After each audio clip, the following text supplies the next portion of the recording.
Novidades para este ano do Festival Nós Alive. Agora seguimos para a revista da imprensa. Vamos olhar para as primeiras páginas dos jornais e também fazer aqui uma leitura com o convidado desta manhã. Antes de mais, convido a ver as primeiras páginas então dos jornais e vamos começar aqui pelo Jornal Público, onde se fala para já da comissão que propõe novos impostos verdes sobre voos e combustíveis. E mais em baixo a fotografia, o rosto da felicidade da Argentina, Lionel Messi. No Mundial a Argentina consegue nos penaltis a final que o Brasil queria. Depois, no Correio da Manhã, vou chamar a atenção aqui para o topo esquerdo. Falta de transparência agrava lixo. O Casa-Mãe do BES alerta para a empresa da família Espírito Santo. Mais em baixo, a tal questão da nova taxa verde sobre os impostos. Um relatório oficial, reforma fiscal aumenta os preços. No Diário de Notícias, Fisco cobra IMI a casas antigas como se fossem novas. Depois, aqui na fotografia, Israel largou 400 toneladas de bombas sobre Gaza em 2 dias. Vamos olhar aqui para o topo de página, onde o futebol é destaque. De um lado, obviamente, Scolari, debaixo de fogo após humilhação histórica. E à esquerda, Argentina, desempate nos penaltis, dá acesso à final 24 anos depois. Na capa do jornal e dona do BES no lixo, obrigações desvalorizam mais de 80%. Moody's corta no rating da holding Espírito Santo Financial Group, alegando falta de transparência. No Jornal de Notícias, a manchete vai para 2 médicas que erram diagnóstico e criança morre. E depois, mais em baixo, fala-se de estudo que decide o futuro das famílias de bairro social Rainha Dona Leonor, no Porto, um bairro que está degradado. Aqui a cor de laranja, a referência que não podia faltar, obviamente, para o futebol. No topo, Argentina e Alemanha repetem final 24 anos depois. A Holanda foi eliminada nos penaltis. E o Brasil, humilhado, leva à reação violenta nas ruas. Estas são as primeiras páginas dos jornais generalistas. Vamos olhar agora para os jornais especializados em economia. E vamos começar pelo Negócios, onde se fala de incentivos ao abate de carros que regressam, a proposta de fiscalidade verde. E depois, em baixo, o arrastão, é este o título agressivo, com uma linha sempre em queda, queda livre. Caso GES provoca abalo financeiro em Portugal, ações afundam-se e os juros sobem. Os clientes do GES são remetidos para a Suíça, minoritários admitem processar a PT. É a grande confusão. Ora, essa é a manchete do Diário Económico. Também a gestão da Espírito Santo International avalia pedido de insolvência. Mais em baixo, o rosto de Durão Barroso, déficit acima de 2,5 em 2015, pode levar à violação do tratado. Estes são então os destaques dos diários especializados em economia. E agora os desportivos, com o defeso e a época quase a chegar, são as contratações e enfim, todas estas movimentações de negócios do futebol. Para já, na bola, avançado brasileiro de 18 anos vai assinar por 5 épocas. Victor Andrade vem para o Benfica e chega hoje. Vou levantar aqui o jornal um bocadinho para vermos melhor. Aqui está o craque e mais em baixo fala-se no contrário, no movimento de saída. Markovic está mesmo de saída, diz o jornal A Bola. Depois aqui à direita, obviamente, vamos reenquadrar aqui para falarmos do Mundial. Não podia ser de outra forma. Eis a final do Mundial. No topo, Holanda-Argentina, ao 0-0 de ontem. Está definido então Alemanha-Argentina no final do Brasil. É um dos destaques no jornal A Bola. Se olharmos para o jornal Record, é Marco que convence no trabalho do Sporting, os jogadores rendidos ao novo treinador, mas cá em baixo, em rodapé, também se fala de Victor Andrade, hoje em Lisboa, e à direita um cantinho para o Mundial do Brasil. Scolari assume, esta mancha não vai sair de mim. Ainda, obviamente, as consequências da goleada que a Alemanha impôs ao Brasil.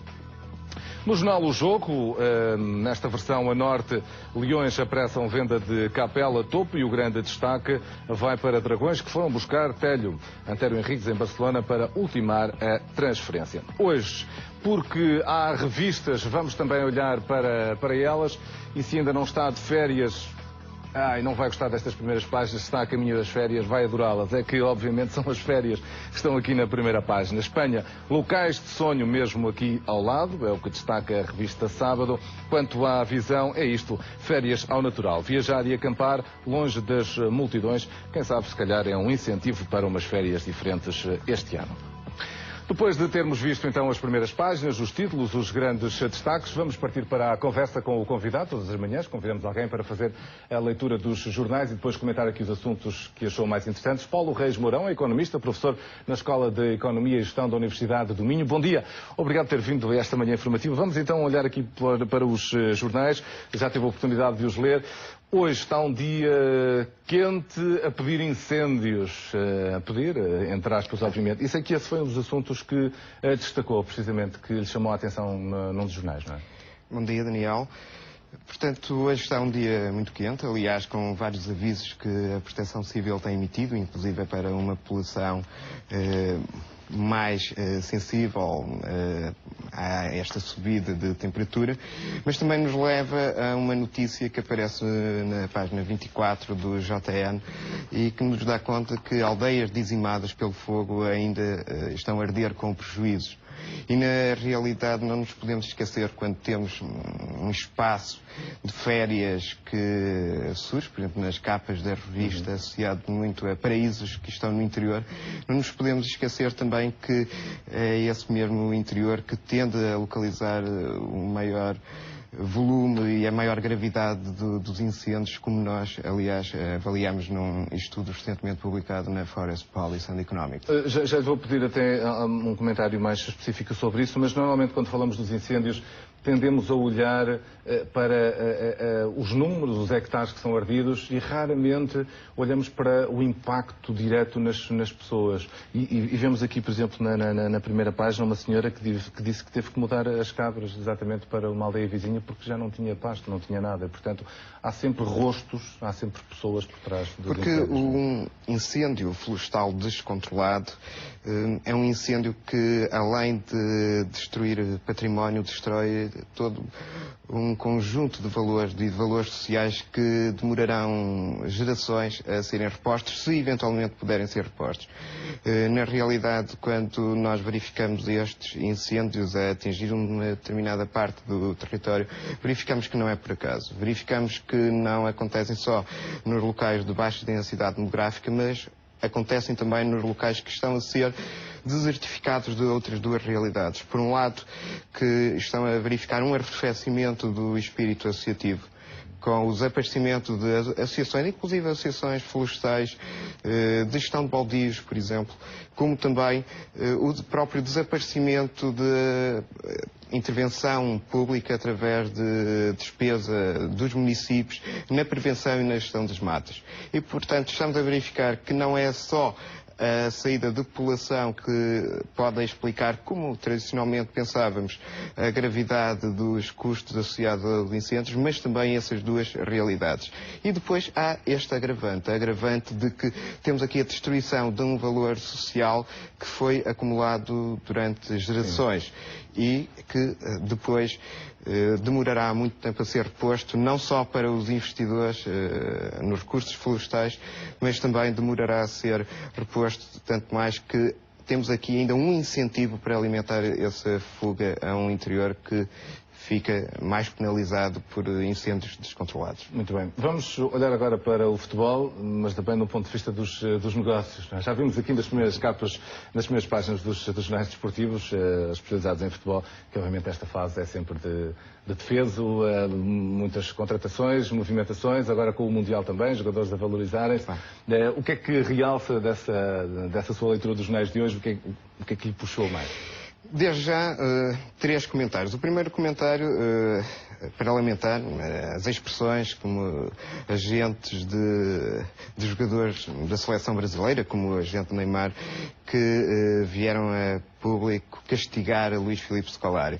Eu julgo que agora é muito simples castigar o Luís Filipe Scolari, inclusive é para disfarçar certas fragilidades que os próprios jogadores manifestaram durante a presença no Mundial. Um Mundial que, curiosamente, traz resultados muito positivos, sobretudo para 4 grupos de agentes, que inclusive a própria economia do desporto costuma localizar, que são os duques, as biscas, os valetes e os ases. E quem é que são os duques? Os duques são aqueles que aproveitaram toda esta circunstância, o mediatismo dela para aparecerem. Não só os grupos contestatários da despesa, que depois também foram empolados e manipulados muitas vezes por terroristas urbanos que aproveitaram estas manifestações para os seus próprios fins, mas também por aqueles agentes que aparecem nas fotografias. E quem são eles? São os agentes de segurança do Brasil. De facto, as forças de segurança, não só o Exército, como as forças de segurança municipal e de polícia de intervenção, que vêm assim reforçado o seu papel e o pedido que eles vinham fazendo a Dilma para não baixar os valores de despesa federal com a segurança interna. E, portanto, estes 2 grupos, quer os contestatários, quer os que controlam os contestatários, ficaram a ganhar com este mediatismo e, portanto, esses são os duques. As biscas são, sobretudo, todos empreiteiros, subempreiteiros, que ganharam, ganham e vão continuar a ganhar com as derrapagens enormíssimas que estão associadas aqui ao Mundial. Os valetes são, sobretudo, as jovens seleções da América Latina, da África, que têm aqui um expositor que de outra forma não conseguiriam, com scootings que de outra forma nunca seriam realizados. E, portanto, não é de estranhar que foram eles os mais notórios, foram eles que se mostraram mais neste Mundial 2014 e vão ser eles que vão ter os passos mais valorizados. E depois há a questão, de facto, dos ases. E os ases são todos os adeptos que de uma ponta a outra do globo, inclusive adeptos em países que não tinham uma tradição de futebol, que ficaram envolvidos, que choraram, que se alegraram, que venceram, que também perderam. Na realidade, o desporto é uma destas metáforas da vida que nos recorda que também somos humanos. Agora, o terceiro ponto, se o Daniel permite, tem a ver com o mercado das transferências, que tem sido um pouco minimizado com esta questão do Mundial e que, no entanto, está aí e que mostra que os nossos clubes, sobretudo os principais clubes da Liga Portuguesa, estão mais uma vez a alimentar esse mal mercantilista, isto é, estão muito preocupados em comprar barato e rapidamente vender caro. Obviamente isto traz implicações, nomeadamente na menorização da formação. Não é por acaso, por exemplo, que nós tendemos a ver seleções como a Holanda, que permanentemente vão a meias finais ou às finais de certames, e a própria Alemanha, de certames internacionais. E isto porquê? Porque são seleções que apostam forte na formação. E, de facto, nós temos que questionar que tipo de formação é que queremos, porque é esta formação que depois nos vai dar jogadores não mercantilizados, isto é, jogadores que estão, sobretudo, dependentes da valorização dos espaços, muitas vezes dependentes de fundos de jogadores que nos remete para outras discussões, mas, inclusive, são jogadores que se tornam cidadãos de um modo integral. Havia alguém que criticava, por exemplo, na seleção brasileira ser um grupo de adolescentes. Porque o próprio jogador precisa de uma formação integral. Não pode ser alguém só que circule rapidamente pelos Estados e não tenha crescido como cidadão. E é este aspecto que é essencial ser repensado, inclusive não só em Portugal, mas inclusive a própria FIFA estar atenta, que de outra forma poderá eventualmente fazer com que o próprio desporto caia nas mãos de especuladores que podem gerar ciclos de descapitalização que, em última análise, possam colocar em perigo a qualidade do futebol que desejamos. Avançamos agora para um outro assunto e vou pô-lo aqui como capa e para ilustrar o início de conversa, esta primeira página do Negócios, que com um traço a vermelho acaba por sintetizar aquilo que está a acontecer no BES, no mundo do BES, não é? E o BES está a contagiar a banca portuguesa, está a contagiar a Bolsa portuguesa, inclusive os próprios juros da dívida pública. Ainda ontem as yields a 2 anos estavam a ganhar 10,7 pontos base, os juros a 3 e 4 anos também, os juros a 10 anos também a subir e, portanto, aquele esforço que estava a ser atingido de uma diminuição das taxas de juros da dívida pública está a ficar erudido por esta instabilidade da banca. Uma instabilidade que provoca contágio não só em Espanha e Itália, mas que também é o resultado desta indefinição nas administrações dos principais grupos bancários em Portugal. Há, de facto, algum efeito sazonal de preferência por liquidez que tende a penalizar os títulos mais expostos e depois estas próprias mudanças, por exemplo, na administração do Instituto de Gestão do Crédito Público, que fazem com que os próprios investidores tenham ficado sobressaltados e, portanto, reajam penalizando a Bolsa e os investimentos em Portugal. E, portanto, espera-se que haja uma correção, espera-se que seja uma correção em tempo útil, porque nós já vimos que, efetivamente, a banca tem um forte poder de contágio na economia portuguesa e, portanto, é necessário, sob o risco de termos que considerar com seriedade as questões, por exemplo, da reestruturação da dívida pública que outros colegas vêm colocando. Muito bem, aproveito a sua presença já agora porque hoje a notícia do dia tem a ver com a fiscalidade verde e a questão é perceber mesmo se vêm aí mais impostos que são mesmo para tratar do ambiente ou se é mais uma forma do Governo de tentar arranjar uma alternativa para conseguir mais dinheiro. Como é que vê este novo pacote, esta nova proposta, esta questão da fiscalidade verde? Desde logo, como estamos na dimensão ainda de um anteprojeto, creio que os agentes públicos, quando colocam em discussão pública um anteprojeto, visam sobretudo perceber quais são as linhas mais populares e quais são as linhas mais contraditórias.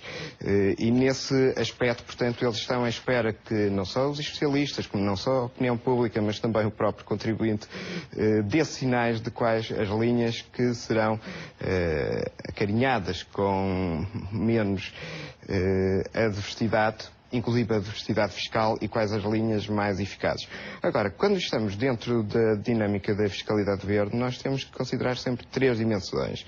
Não só a questão das gerações atuais, como das gerações futuras, e, portanto, estamos dentro da questão da sustentabilidade económica, da sustentabilidade social e da sustentabilidade ecológica, mas também temos que olhar para um plano global, porque termos medidas unilaterais, medidas que sejam adotadas só por um único Estado e, por exemplo, os Estados vizinhos não a adotarem, vai criar uma certa concorrência desleal em termos de competitividade ambiental e vai fazer com que, por exemplo, consumidores que estão nas áreas de fronteira prefiram adquirir, por exemplo, em Espanha ou investir em Espanha, onde a fiscalidade verde poderá não ser tão agressiva. E, portanto, este conjunto de medidas, para ser eficaz, tem que ser um conjunto de medidas coordenados a nível internacional, sob o risco de, efetivamente, estarmos só a gastar papel.